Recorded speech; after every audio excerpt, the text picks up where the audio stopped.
አሰላሙ አለይኩም ወራህመቱላሂ ወበረካቱ። ድና የተከበራችሁ የቻናሌ ተከታታዮች እንዴት ናችሁ? ከኔ ጋር አልሐምዱሊላህ ረቢል ዓለሚን። ዛሬ የመጀመሪያ ጊዜ ከስደት ከተመለስኩኝ ገጠር አክስቴ ጋር እየመጣሁኝ ነው።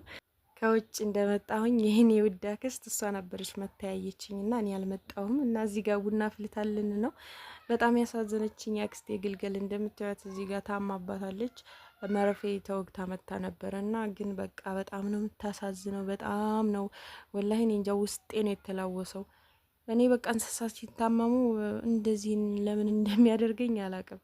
በቃ አፍ ስለሌላቸው ስለማይናገሩ ይሁን ምናምን ይወላህ አላሁ አለም። ሰው ሲታመም እንደዚህ አላዝንም ይመስለኛል። በቃ ለእንስሶቹ እንደማዝ ነው እና እንደዚህ ንፍት አድርጓታል። ብቻ አላህ ያሽራት። እኔ በጣም ነው ያሳዘነችኝ። ውስጤ እንጃ እንቅጥቅጥ ነው ያለው። ሱብሃንአላህ። በነገራችን ላይ ዛሬ በሁለት ነገር ነው ያዘንኩት በጣም ስንመጣ አንድ ባለባጃጅ ነበረ ያመጣንና እህቱን በጣም አረብ ሀገር ሂዳ በቃ ምንም አላደረገችልኝ ምናምን እያለ በቃ በጣም ይሳደብ ነበርና በቃ በጣም ነው ያዘነው ውስጥ ወላሂ ሱብሃንአላህ። የገጠር ቤት ራሱ እንደዚህ እንዲያምርበት የተዋበ እንዲመስል የሚያደርጉ የአረብ ሀገር ሴቶች አይደሉ? እኔ እንጃ በጣም ነው የተሰማኝ። ወላሂ ነው የምላችሁ። እንዴን በቃ እንደዚህ አረብ ሀገር ያሉ ሴቶች ይለፋሉ ወይ ከገንዘባቸው አልሆኑ ወይ ከዘመድ አላገኙ። በቃ እኔ እንጃ ሁሉም ሰው ጥላት አድርጓቸው እንደዚህ። እሺ ወይ ገንዘባቸውን እንኳን ቋጥረው እንኳን እኮ አልያዙ ለቤተሰብ በቃ የሚበትኑት። ገጠሩን ሁሉ የተዋበ ያማረ ምን የመሰለ ቤት እንዲሰራ አገሪቱን ራሱ ማለት ነው እንደኔ በቃ እንደኔ አስተሳሰብ ሲጀመር ኢትዮጵያ ውስጥ በቃ እንደዚህ የተዋበ ቤቶች እንደ ድሮ ቢሆን እሺ፣ አረብ ሀገር መሄድ ወይም ደግሞ ሌላ ሀገር መሄድ ባይኖር ኖሮ በየገጠሩ ሁሉ ምን የመሰለ ቤት በየእርሻው ሁሉ ግንብ ቤት ይሰራ ነበር? አይሰራም። እና ሁሉም አረብ ሀገር ስለሄደ ነው አገራችን ራሱ እንደዚህ በየቤቱ በየሀገሩ ቤት የሆነው ማለት ነው። እኔ እንደዛ ነው በቃ የማስበው። ግን በቃ መቼ ነው እነሱ የሚመሰገኑት ሲባል በቃ በጣም ነው የሚያናድደኝ። እንጃ በየሄዳችሁበት በየገበያውም በየትራንስፖርቱም የሆነ ነገር ስትሰሙ እኔ እንደራሴ በጣም ነው የምናደደው። እሺ አሁን እህቱ ናት። እስከዛሬ እርግጠኛ ነኝ ብዙ ነገር እያደረገችለት ኑራለች። 5-10 ትበትንልኛለች ምናምን። እሺ ጫት መቃሚያ ስላጣ ሊሆን ይችላል። እና በቃ በጣም ነው የሚናደደው። እንዴት እንደምታናድደኝ አሁን እኔ አሁን እህት አለኝ ልል ነው ምናምን ይላል። ስለሆነ ስለ አረብ ሀገር ምናምን እያወራን ስለሚሰሩ ቤቶች መንገድ ላይ ስላሉት ማለት ነው። ስለዛ እያወራን አሁን እኔ እህት አለች ስላለች ልቆጥራት ነው። እስኪ ምንድነው ያደረገችልኝ እያለ በጣም ይበሳጫል። እንደሆነ በጣም ነው የገረመኝ። ወላሂ የሰው ብር አያጠግብም በፍጹም። እነሱም ይልካሉ እዚህ ያለውም ይበላል፣ ግን ከምኑም አይደርስም። እዚህ ያለው ደግሞ እንደላከ አይቆጠርም። ይሄን አድርጓል አይባልም በቤተሰብ ሁሉ። ግን በየገጠሩ እንኳን ምን የመሰለ ቤት እየተሰራ ቤታቸው እየተዋበ ይሄን ሁሉ የሚያደርገው የአረብ ሀገር ሴት ነው፣ ሌላ አይደለም። እና ከአሁን በኋላ ምን ልላችሁ ፈልጌ ነው፣ ለራሳችሁ ንቁ፣ ለራሳችሁ እወቁ። ደግሞ ለወንድም ለእህት ምናምን እያላችሁ የምትልኩ ከሆነ ደግሞ የሆነ ነገር ማድረግ። ምሳሌ እህትሽ ከሆነች የሚያርስ ባል ካላት በሬ ግዝት፣ በቃ ግመል ምናምን የሚጭን ከሆነ መጫን የሚችል ከሆነ ግመል ግዝት ስጥት። ወንድምሽም ከሆነ ሌላ 5-10 እያልሽ ከምታጠፊ ወይ የሚንቀሳቀስበት ለንግድ ብቻ የሚቋቋምበት ነገር በቃ አንቺን ለቆ ለራሱ የሆነ ስራ ጀምሮ የሆነ ነገር የሚያደርግበት ጠቀም ያለ ብር። ያ ገንዘብ እኮ አንቺ ከዛ በላይ እኮ ታወጫለሽ። ለምን በየጊዜው እሱም አያውቀውም አንቺም አይቆጠርልሽም። እና እንደዛ ከምታደርጉ ወንድሞች ያሏችሁ እህቶች ያሏችሁ ላኩ እያሉ የሚያስቸግሯችሁ ከእናንተ ራስ የማይወርዱ ከሆነ የሆነ ነገር ግዝት አድርጋችሁ ሰጠት በቃ እንዲቀየሩ ለራሳቸው ሰርተው እንዲያገኙ ብቻ ማድረግ ነው። ለምን የሰው ገንዘብ መቼም አያጠግብም በፍጹም። በራሳችን በላባችን ሰርተን የምናገኘው ብቻ ነው ጣሙንም የምናውቀው ምን እንደሰራ ውል ያለው ነገር አድርጓል ወይ የሚለውን የምናውቀው በዛ ነው። ካልሆነ ግን ዛሬም ነገም ይላካል፣ ትልካላችሁ። እናንተም እዚህ ያለውም ሰው ያጠፋል፣ ቤተሰብም ይሁን ምንም ይሁን በቃ የሚጠፋ ነገር ከሆነ እናንተም ሳትመሰገኑ ሳይታወቅላችሁ ገንዘባችሁንም ሳትይዙ ተበትኖ በሜዳ በቃ ከዚህ ገባ ሳይባል እኔ በጣም ያናድደኛል ወላሂ። ጉልበት እንደ ቀላል እንዴ ከዛፍ ላይ ነው እንዴ እንደ ቅጠል ቆርጠን የምናመጣው? እና በጣም ነው ግርም የሚለኝ። እኔ በጣም ነው የሚያናድደኝም። እና ብስል ሁኑ፣ ከምንም በላይ በቃ ብሰሉ። ገንዘባችሁን ቁጥር አድርጋችሁ ለመያዝ ሞክሩ። ወላሂ ብትሰጧቸው መጠላት ነው፣ ብትይዙትም ቋጥራችሁ መጠላት ነው። ስለዚህ ቋጥራችሁ ገንዘባችሁን ቢያንስ ብትጠሉ ይሻላል። በቃ አሁን ላይ በቃ ውግት አድርጎ መያዝ፣ ስታገኙም ውግት አድርጎ መያዝ ለኛ ለምን አልተደረገልንም? በቃ የገዛ ወንድምሽ የገዛ እህትሽ በቃ ጠላት መሆን ውይ ባላገኘው ገንዘብ ባላገኘው ባልሰራው ነው የሚያስብለው። ወላሂ ሱብሃንአላህ። ለማንኛውም እዚህ ጋር ውጫሌ ከተማው ደርሰናል።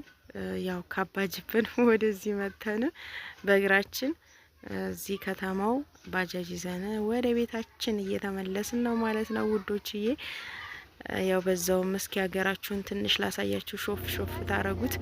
እዚህ ጋር ኳስ ሜዳው ነው ይሄ የውጫሌ ኳስ ሜዳ ምንጫወትበት ነበረ። እዚህ አንዳንድ ጊዜ እንመጣ ነበረ የሆነ ውድድር ምናምን ሲኖር ትምህርት ቤት ለትምህርት ቤት ታስታውሳላችሁ? ድሮ ልጅ እያለን እንደዚህ ነበረ። ትምህርት ቤት ለትምህርት ቤት እንወዳደር ነበርና ይሄ የውጫሌ ኳስ ሜዳ ነው። አምባሰል እላችኋለሁኝ። እና እንደዚህ አረንጓዴ ነው ሀገራችን። ተማሪዎችም ከትምህርት ቤት እየተመለሱ ነው። ያው ጧት ሂደን ዙሁር ላይ ስለሆነ ወደ ቤታችን የተመለስ ነው።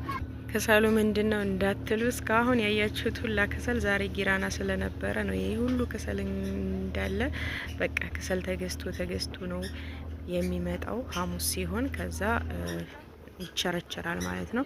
ለዛ ነው ሀገሩ ሁሉ ከሰል የሆነ እላችኋለሁ ውዶችዬና ይሄ ሁላ ቤት በቃ ብዙ ጊዜ መንገድ ላይ ስትሄዱ የምታዩቸው ምን የመሰሉ ቤቶች ማለት ነው።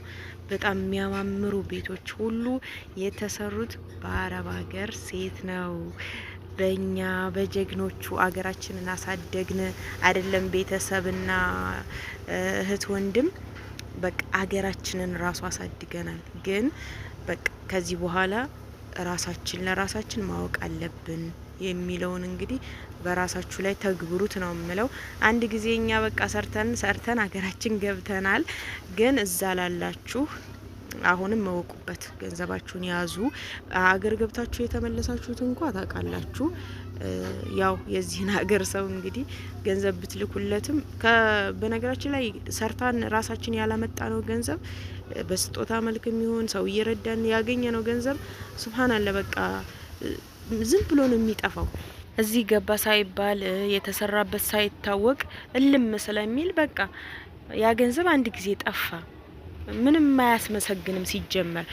ነገር ግን የሆነ ነገር ምሳሌ ትንሽዬ ሱቅ ወይ ደግሞ በግም ሊሆን ይችላል። ምሳሌ አሁን የገጠር ልጆች ምናምን ከሆኑ ወንድሞቻችሁ ፍየል ምናምን እንደዚህ አይነት ነገሮች እንዲያረቡ የሚነሱበት መነሻ ገንዘብ በቤተሰቦቻችሁ አማካኝነት ቀጥታ ለነሱ ሳይሆን የምትልኩት በቤተሰቦቻችሁ አማካኝነት ብትልኩላቸው እንደኔ ከዛ ነገር ተነስተው የሆነ ይቀየሩበታል ብዬ አስባለሁ። መቋቋሚያ ይሆናቸዋል።